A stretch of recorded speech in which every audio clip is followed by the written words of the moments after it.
イーストっていうのは生き物なので、イーストが気持ちよく働ける温度が大事なんですね。人間もそうですけど、いきなり冷たい水かけられるのとか熱湯かけられるのとか大変恐ろしいですよね。それと同じでぬくぬくっとした気持ちがいい温度になるようにイーストのためにぬるま湯を用意してます。でこれをいっぺんに入れていきます。そしたらばもうガーッとで、この時は水和をさせているっていう表現をしますけれども、乾燥しているこういった粉のところに水分を入れて、できるだけ手早くやった方がいいです。である程度こんな風になったらもう油脂を入れてしまって構いません。入れます。でさっきみたいに粉をの中にもイーストが完全に混ざってる場合は最初から油脂を入れてもいいぐらい、特に油脂はすごく後入れにこだわるっていうわけではないですね。もうね、最初は生地が出来上がってないのでちぎれます。それが生地ができてくると一塊になります。でそのうちにもう赤ちゃんのほっぺみたいに滑らかになります。このぐらいだったのがこのぐらいね。大体それで倍。1.5 から2倍ぐらいにこんな感じになってればいいです。そうですね、指の跡がそのまま残ってる状態まで発酵させます。でこの時にここに油を塗ってたことによってスムーズに出ますよね。そうするとこの生地が傷まないです。でここでこのようにちょっと一旦ガスを抜いていただいて、すごいガスが溜まってる感はないと思うんですね。でこういうの大体こういうふうに三つ折り三つ折りぐらいにしてで形を整えていただければこれでいいです。でこれはなんであんまり丸にこだわらないっていうかっていうと、後で四角くするから、こんな感じでっていう。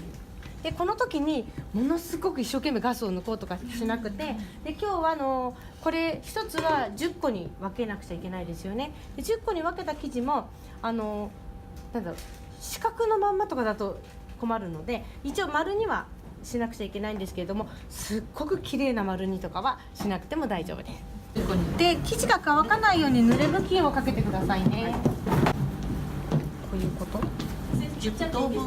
分割がないものを三つ折り三つ折りにしてくださいってことだったので、10個に分けるものに関しては大丈夫です。で、やり方としてはでこう上からこう生地をこう押さえると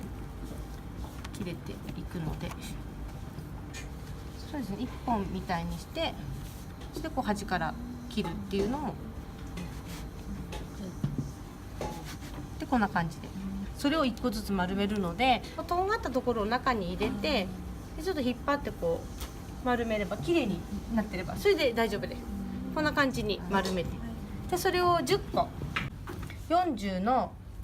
22大体でいいです。で今日乾燥してるから全然心配いらないですけど、一応綿棒がつくかどうかっていうのは必ずで、ここがベチャっとしてたらばここのところに巻きついて、でここになんかベタっとなんかついたらずっとなんかベタベタしてるもの同士があれなので、ともかくこういうふうに、今日は全然大丈夫ですね、さらっとしてるから。でこう四角く伸ばす時のポイントなんですけれども、最後まで綿棒をかけない。ここのところカタンってやったらここがこういう風に出てきます。なので私はわざと止めてます。でこういう時もちょっとこうなんていうかな、ここだけ引っ張るとかじゃなくて、ここら辺から全体にこうして生地が傷まないようにちょっとずつ気持ちで四角にしていくって感じ。ね、ここは四角くなってほしいみたいな感じで、それで最後までガタンってやっちゃってものすごく極端な形になると修正が効きません。で今ここが少し太いの分かりますか、生地が厚いのが。ってことはここの生地はまだ緩いから好きなように私の思うようにまだなってくれる、なんかそういうのが残ってるってことですね。それをこういうふうに持っていきながら自分の思う形に近づけていく。今ごま油塗ってます。でこの時に注意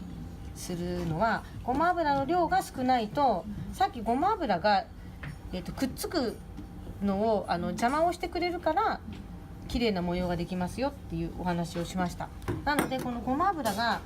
薄くて、なんだろう、その働きを十分にしてくれないとくっついちゃう、生地と生地が一体化しちゃうっていう風に思っててください。だからある程度塗らないといけないんですけれども、あとね、皆さん今日これ初めてやるから塗りすぎたらね、なんか塗りすぎたらどうなるかっていう経験がまだないと思いますけど、塗りすぎると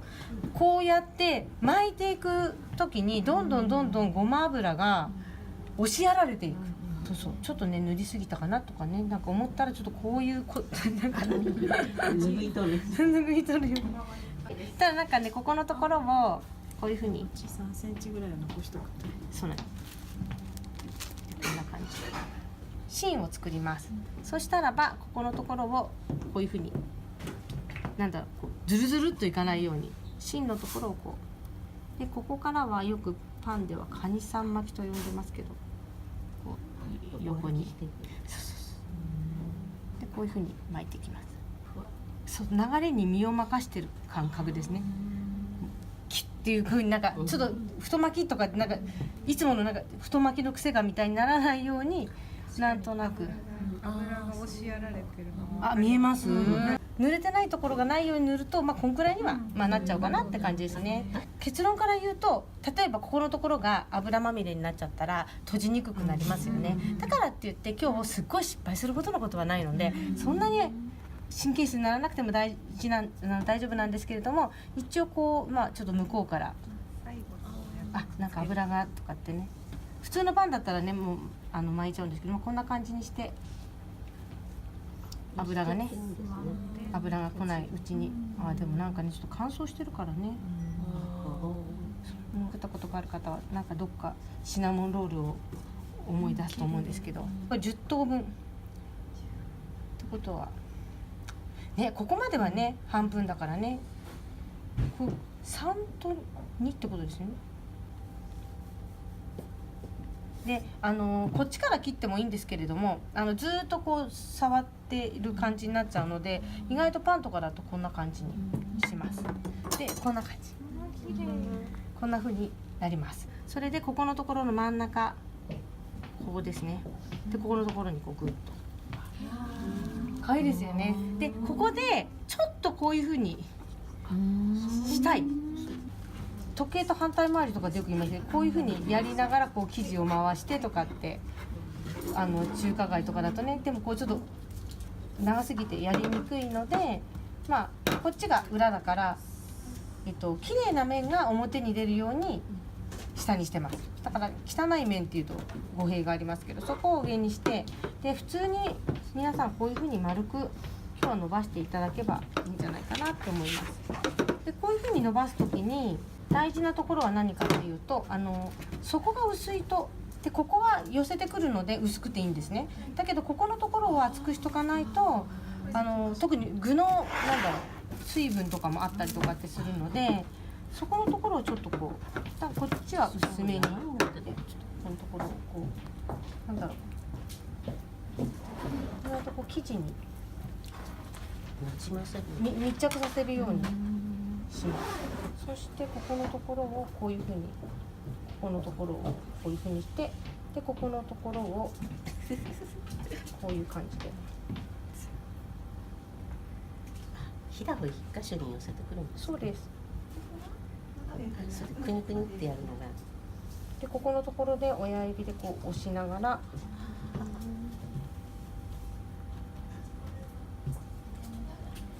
で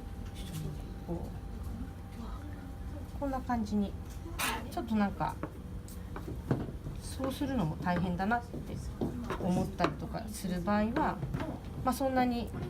生地に密着も何もなく、ここのところをこう持ち上げながら、それでこうやって、大体ここのところでなんかもうね同じように作り方。そんな感じですね。でこんな感じでねこうやってでこういう風にしてこのところをこう寄せてひねる。そうそうそうそれらしく見える。平らにした方がいい。そうそれでここのところ一番最初にここを軸にするところを作ります。真ん中まで真ん中にそうそれでこの親指を動かさないでこっちで具をこう押さえながらこうやってひだを作っていく回しながらでこういう感じこういう感じでここを押しながらひだを作っていくでここもこういうふうにでここのところ最後なんかね12とか15とか言いますけどねそれでこう最後はね指をやらないといけないのでここを最後こうして出来上がり、こんな感じです。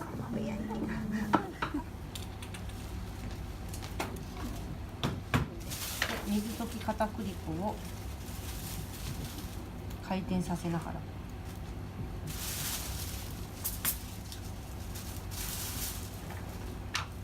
火力の勢いがあった方がいいです。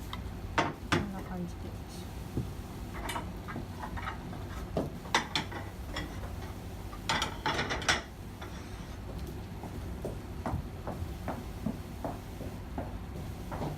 見ていただいて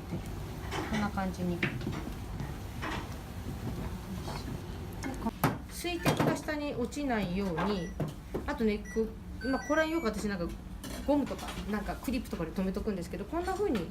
して水滴がここに吸収されるようなせいろの蓋みたいな穴がない場合にはそういう風にします。それであとは結構密閉性が良かったりとかってするのでちょっとこうやってこんな感じで菜箸とかを使ってちょっとこう蒸気を逃がしてあげるようにしてます。ちょっとこうやってやる。これがこんな感じに切れます。ちょっとこの包丁が切りやすいと思うので普通だったらねバターとかなんかとかって塗るところなんでしょうけれどもちょっと落ちちゃったこんな感じで一緒マヨネーズはもうお好みなので下のところに塗っていただいてもでここのところにこのタレを最後にここに白髪ネギをこんな感じで召し上がっていただきたいと思います。はい